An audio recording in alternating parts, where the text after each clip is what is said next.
Guten Erev Shabbos to everybody. So wonderful to be together again.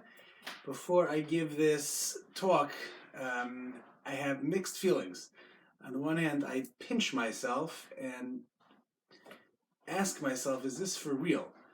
Am I really giving a drasha in this fashion? And indeed, it hasn't been 1 week, not two, but we're headed into almost the second month of this program and doing it this way, and it's almost startling. On the other hand, I am struck by how incredible it is how we've transitioned and almost seamlessly are able to adjust and go about life in a somewhat normal fashion, going from one extreme to the other. I applaud you, I applaud all of us that we're able to manage and handle the situation that we've been dealt in such a dramatic and comfortable way. And Bezrat Hashem, Kadosh Baruch Hu should give each of you and all of us, Klal Yisrael, collectively and the world over, the success to be able to continue to march on, and that's exactly what I'd like to speak about tonight. The opening pasuk in the parsha and the opening perek in the parsha deals with kahuna, hilchos kahuna, and the obligations, responsibilities, and specific halachas that a kohen has. And the Torah reports, lenefesh le'yitama be'amav. A kohen is prohibited from being metame lemeis, as opposed to Klal Yisrael, who have the chiv to be metame lemeis. A kohen is prohibited from impurity relating to death. There are 7 exceptions to the rule. The kohen can contaminate himself for a father, mother, sister, brother, son and daughter, and wife. But if you look at the chronology in the pasuk, the Torah first tells us kim l'she'era hakarev elav. The first person the kohen is prohibited to contaminate himself for is his wife. Then aviv imo, mother, father, bno, bito, son and daughter, and then brother and sister.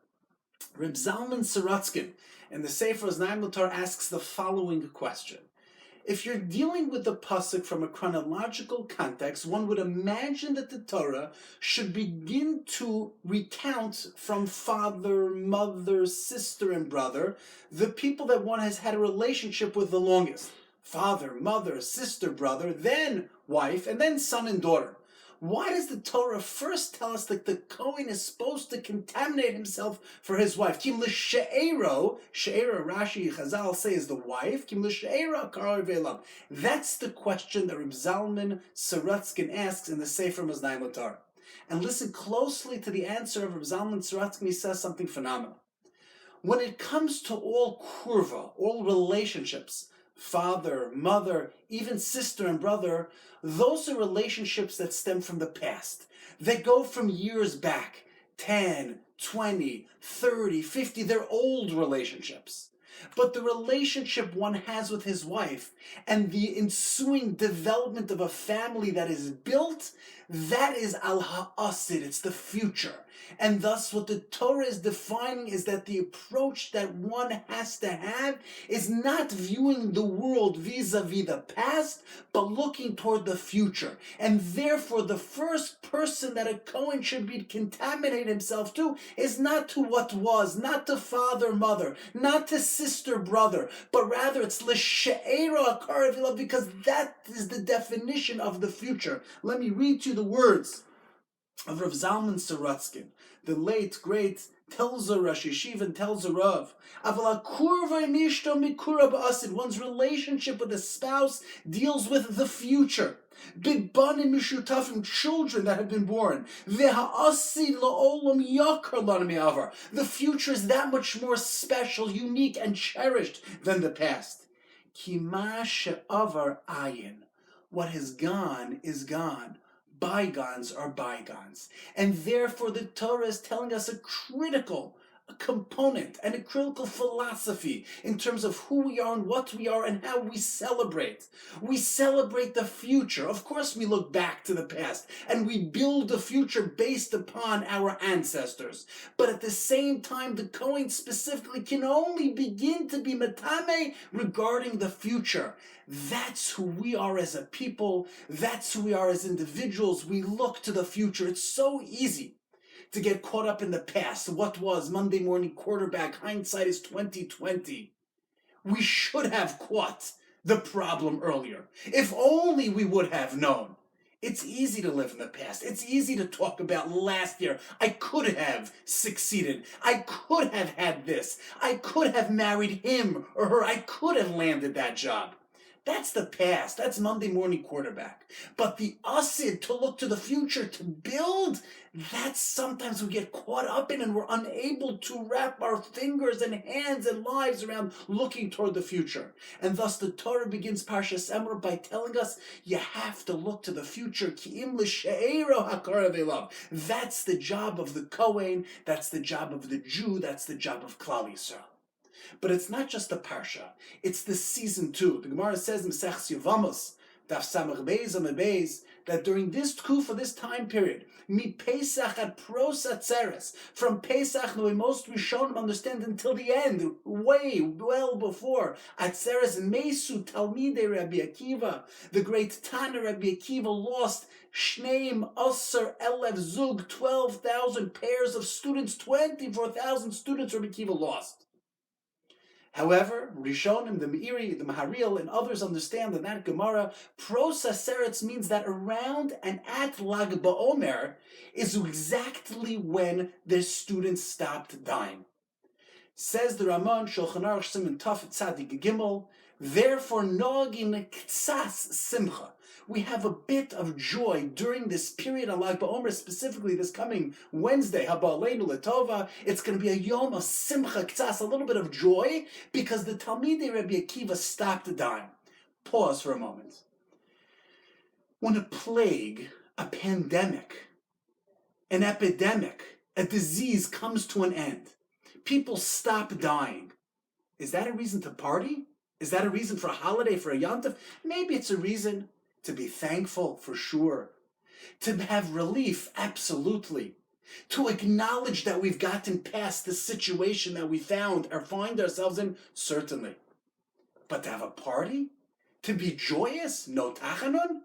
Is that what Lag BaOmer is about? Because the Talmidei Rabbi Akiva stopped dying?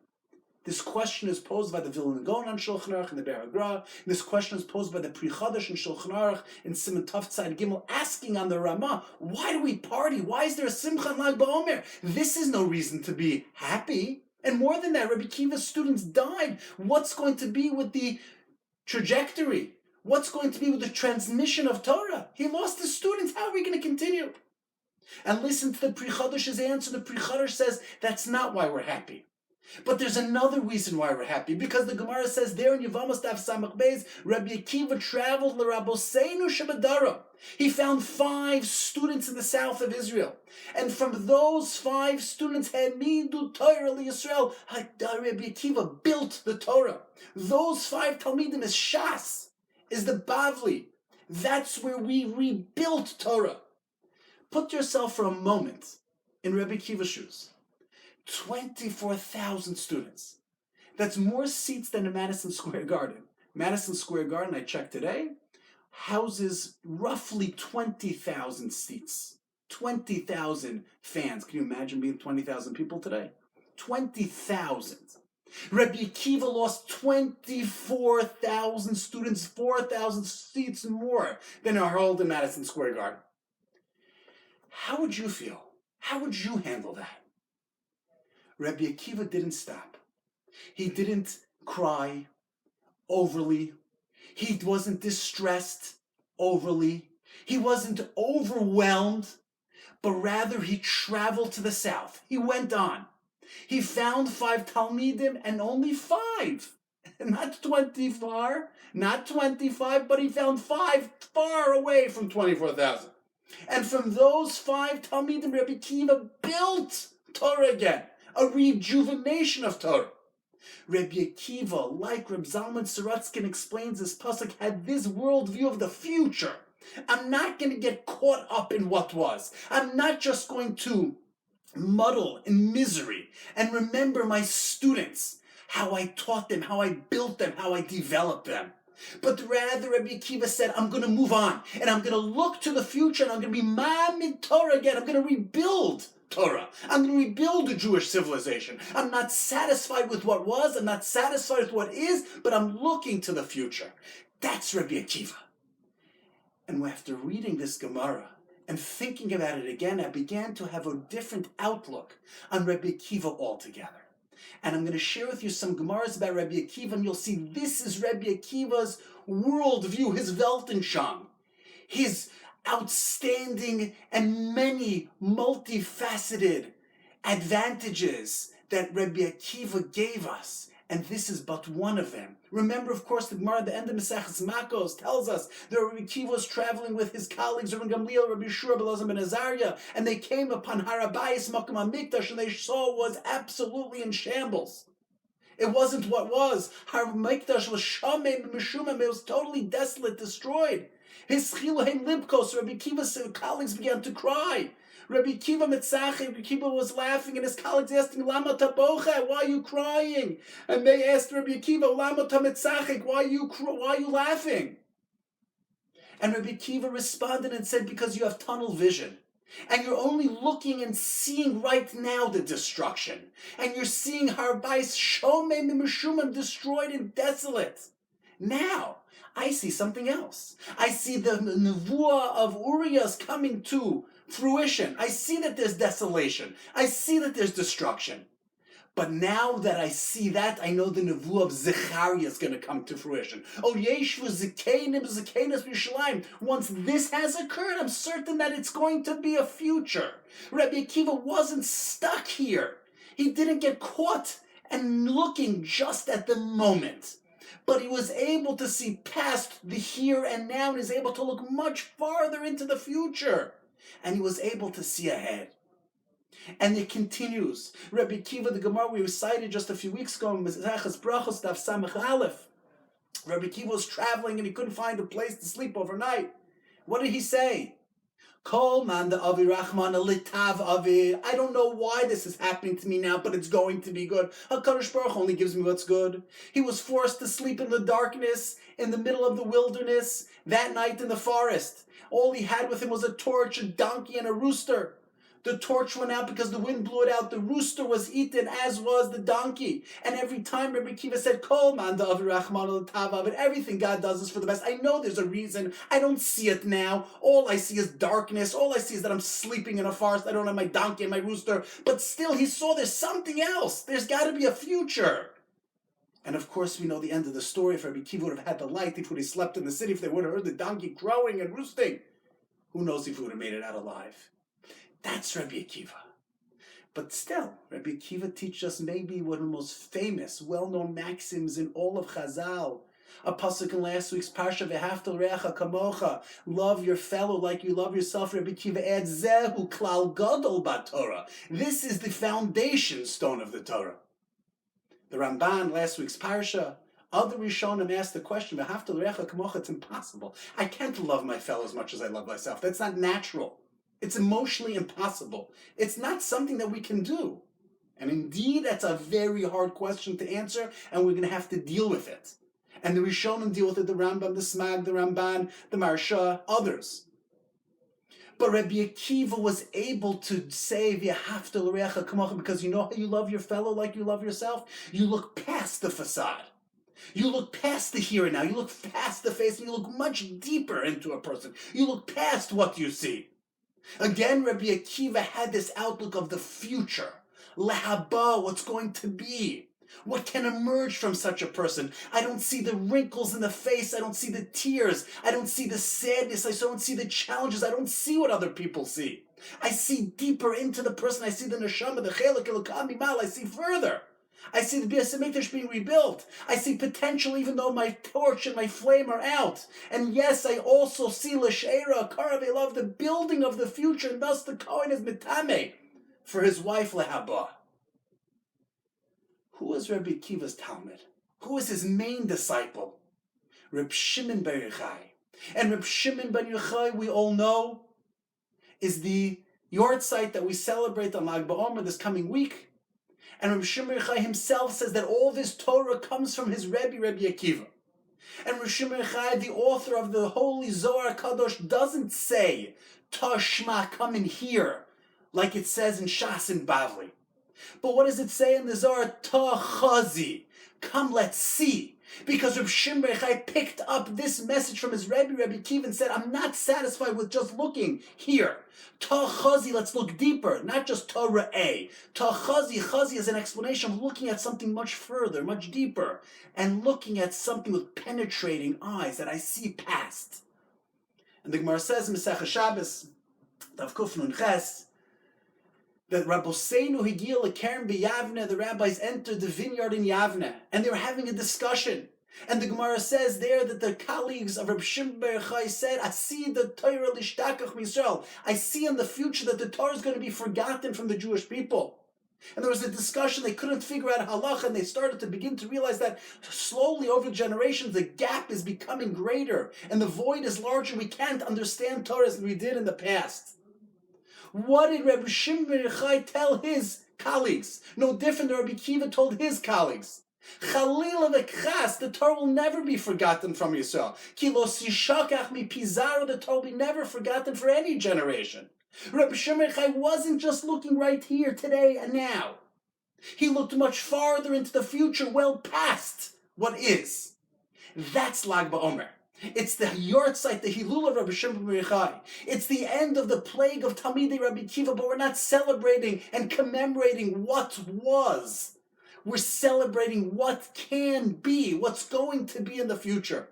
And you may recall we mentioned on Pesach that all of the colleagues, the same ones mentioned in the Gemara Makos, who were traveling with Rabbi Akiva, Rabbi Yeshua, Rabbi Elazar ben Azariah, traveled to Bnei Brak to have a Seder with Rabbi Akiva. And then before Haggadah asked, why are they traveling to Pesach with Rabbi Akiva and Bnei Brak? They were all in different parts of the land of Israel. Why were they all traveling to Bnei Brak to be with Rabbi Akiva? What was it about Rabbi Akiva? And the Aruch HaShulchan and Haggadah Leila Shimurim explains they wanted to be with somebody who had the ability to look to the future. Because that's somebody who could give comfort. That's somebody who is able to have a different eyes, view, outlook, hashkafa. And that's what Pesach is about, of course. It's about the future. It's moed, kiva moed. We're going to reach. And that's the message of Lag Baomer as well, that we're looking forward. We're not getting stuck in the muddy waters. We're not getting caught anywhere now. And we refuse to get stuck. And we're not going to allow ourselves to just listen and to understand and to hear what people are saying. Right now it's so bad. But we're going to believe that there's going to be a day that's going to be better. That's Rabbi Akiva, and that's his Talmud Rabbi Shimon bar Yochai. But it's not just the Parsha, and it's not just Lag Baomer, but it's the Tkufa that we're in now. It's this time period. It's hinted to toward the end of the Parsha. When the Torah goes through the days that we're now, the Yemei HaOmer, the days of Sfiras HaOmer. On Pesach we bring the Korban HaOmer, the barley offering. And we count 49 days until we reach Shavous on day 50, when we bring the Korban Shtei Alechem, and in the Svarim HaKadoshim and in all the Mefarshim they explain that you go from the barley offering to the bread offering. Bread of food of animals is barley, food of humans is bread. We look forward, we build, we're malin b'kedusha, we step up. And that we count every single day of the Omer. We make the days of the Omer count. We're climbing. We're malin b'kodesh. We're looking forward to the future. And we're getting ready. Kiva moed. As the pasuk says, we don't just leave Egypt. That's not in and of itself the success of the Exodus. The success of the Exodus is the ability to climb and count day to day to reach the plateau, the apex, Shavuos, Chag, Matan Torah. That's what we're doing now. And the Sefer HaChinuch explains this in Mitzvah Shin Vav, this week's Parsha, Parshas, Emor. In the midst of Siras Omer, listen to the language of the Sefer HaChinuch. Why do we count every single day now of the Yemei HaOmer? Leharos b'nafshenu, to show hachefetz hagadol alayom hanechbad hanechsaf l'libeinu, to show HaKadosh Baruch Hu that we're anticipating, we're yearning. We can't hold ourselves back to reach this great day. Ke'eved yishaf tzel, like a slave looks forward to being away from the sun and in the shade. V'yimne tamid, masa yavo ha'es hanichsaf elav, he's constantly waiting, counting when will the day come, shiyatza lecheros, that the day of freedom will come. Ki haminyan, counting, which is what we do every single day of the Yemei HaOmer, mare la'adam ki kol yisho v'chol cheftzo lehagia lazman ha'u. All I do is to count to reach that day, because when I count, I'm showing that I'm looking to the future. I'm trying to get somewhere. It's not just the day that I'm at now. It's not just Wednesday. It's not just Thursday. It's not just Friday. It's not the 20th, the 21st, the 22nd, 28th day. But I'm counting to the future, and I'm looking forward to Shavuos. I can't hold back anymore. I am anticipating. I'm yearning to look to the future. That's what Yemei HaOmer is. That's what Lag Baomer is. That's what Parshas Emor is about. But when we get to Shavuos, the same thing happens. When we reach Kabbalah Satorah, the Pasuk says in Parshas Veschanan, that when we reach Matan Torah, the Jewish people, Klal Yisrael, Matan Torah, heard, Koyel Hashem lo Yosaf. The voice of God, lo Yosaf, that never stopped, says Rashi. The sound and the ring of the shofar of Matan Torah continues till today. It doesn't stop. When we're learning, when we're involved with Talmud Torah, and whatever we're involved with as Jews, connected to our source, connected to Avinu Shebashamayim, our Father in heaven, we still hear the voice of Matan Torah. The shofar of Matan Torah still rings. V'hayu beinecha kechadoshim. Every single day when we study the Torah, we're not just reflecting, commemorating, and looking back. We don't just serve HaKadosh Baruch Hu because our ancestors do. When we celebrate the Yom Tovs of Shavuos, it's not a commemoration of the Jewish people accepting the Torah on Mount Sinai. We're reliving the experience. Laharos, to feel, to exhibit, and to understand and to appreciate that we ourselves are doing it again. That's when we study Torah. It's afresh, it's new. And there's no question that one's ability to be able to persevere the situation that we find ourselves in now, the complications and the difficulties, the day in and the day out, the news, the updates. When are we going to get out of this? How much longer can we go on? There are two types of people. There's a person who's stuck and continues just to look at here and now and how it's been and how long it's gone by. 1 week, 2 weeks, 3 weeks, 7 weeks. But the people who are going to persevere, and that's each of you, and that's each of us, all of us, it's because we're looking to the future. This is going to end. There's no question. COVID-19 will go away. Be'ezus Hashem, it should be sooner than we ever could imagine. Kadosh Baruch Hu is going to allow us to relive and to experience life again the way we are comfortable and used to. It's going to go away. How long? I don't know. Nobody knows. But it will go away. It's going to go away. Absolutely. I see this virus and pandemic to be gone. But the ability to have that outlook during this time period is going to be what secures each of our successes emotionally, spiritually, and physically. Know and remind yourself every single day, we're going to get past this. It's going to be over. We're not going to be hearing news about this every hour on the hour. But we're going to get past this. It's going to be finished. I'm telling you, it's going to be over. We almost can't even believe it anymore. But let's look to the future. That's what this Parsha is about. That's what Lag Baomer is about. That's what this time period is about. And that's what Shavuos is about.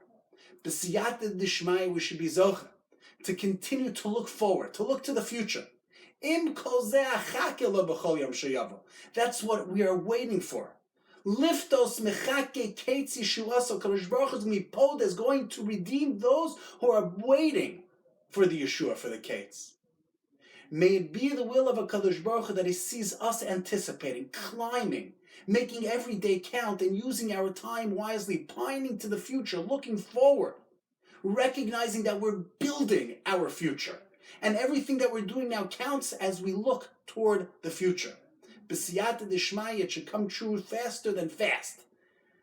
I wish you, your families, Klal Yisrael, a wonderful Shabbos, a Shabbos where we were able to rejuvenate ourselves to help us look forward to the coming week as we climb, pine, and get closer to the great day of Lag Baomer, and thus as we get closer to the Yom Tov of Shavous, have a wonderful, wonderful Shabbos.